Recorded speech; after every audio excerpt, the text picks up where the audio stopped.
To have you here once again as we continue my journey to freedom in our 30-day live challenge.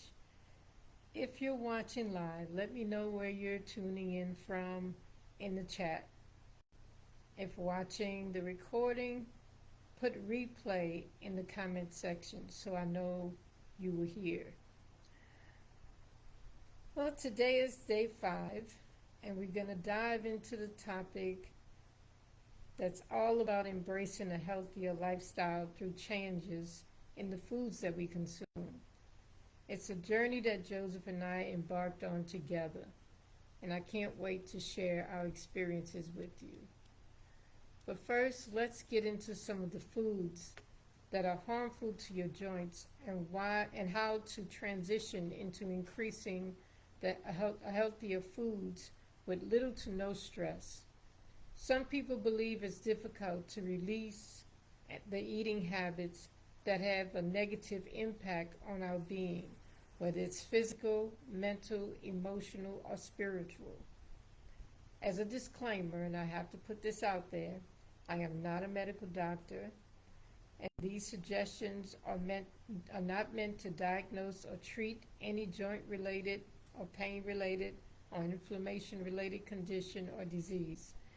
It's best to consult a licensed healthcare professional for further testing, diagnosis, consultations, and treatments.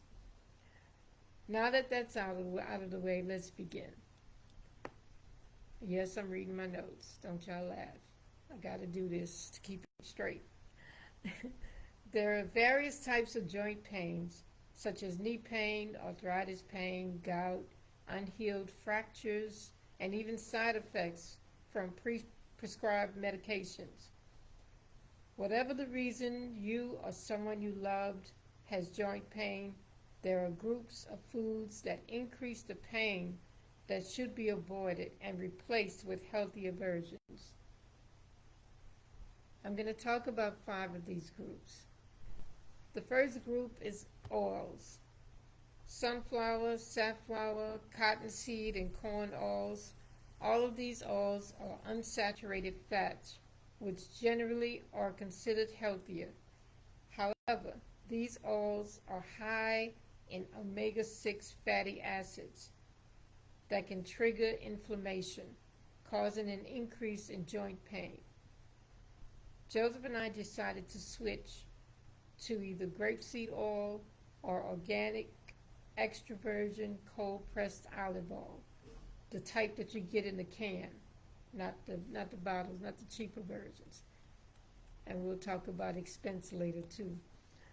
The second group are high sugar foods, such as sodas, candy, baked goods, and some breakfast cereals.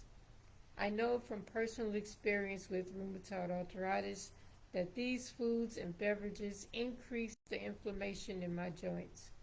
What we've done to replace these foods is finding organic and natural products typically found in health food stores or in the natural section of grocery stores, where these products are displayed.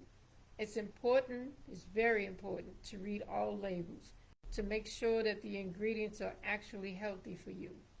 Labeling a product natural or no sugar or low sugar doesn't mean that it's natural. It can also contain ingredients that have other names for sugar that are not good for your joint condition. Do your research before purchasing any of these products.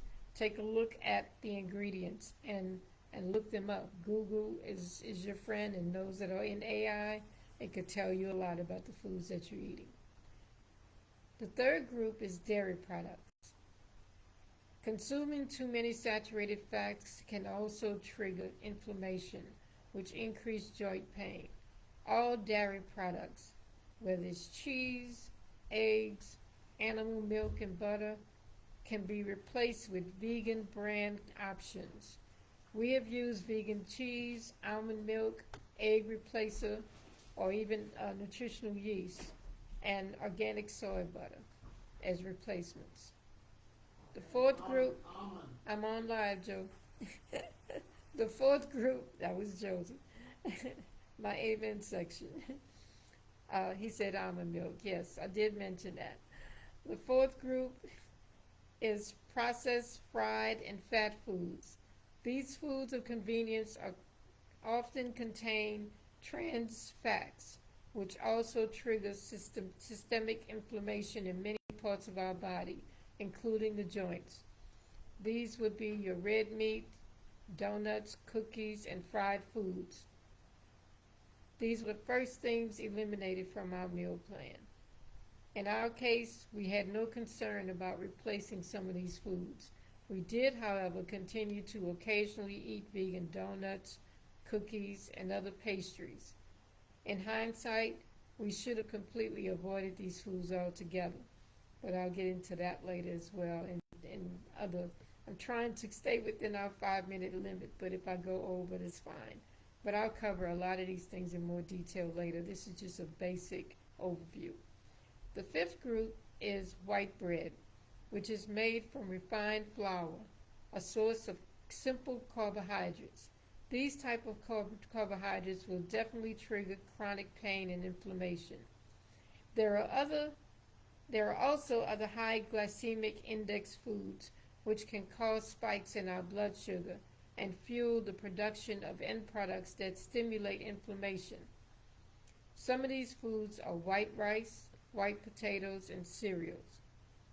You can also integrate the following foods into your diet: whole grains, leafy greens, blueberries, turmeric, potato, however you pronounce it, sweet potatoes, green teas, nuts and seeds, mushrooms, garlic, and for some people, soy. I tend to avoid soy products because they're high mucus forming, but I have eaten a lot of the meat substitutes and soy milk before. If you detect joint pain and don't do anything to change your habits or lifestyle, it is likely that the pain, stiffness, and inflammation will get worse over time. We hear many people say that they cannot afford these lifestyle changes with the cost of food and beverage today. It's truly a matter of choices that we make. You're either going to pay now for the cost of the food and beverages or pay a huge doctor's bill and the loss of your quality of life later. We are definitely dearly paying for later in life due to unavoidable and avoidable setbacks. Tomorrow I'll share with y'all a few of the avoidable setbacks and what we could have done differently. In the meantime, like, share this video if you believe it can help someone. Also, comment and tell me what foods would you use that may be a healthier choice for you and your family. Tell me what you have already done to avoid joint inflammation and pain. I appreciate each of you for coming with me on my journey to freedom. See y'all tomorrow. Love you. Hi, Charlene. See y'all tomorrow.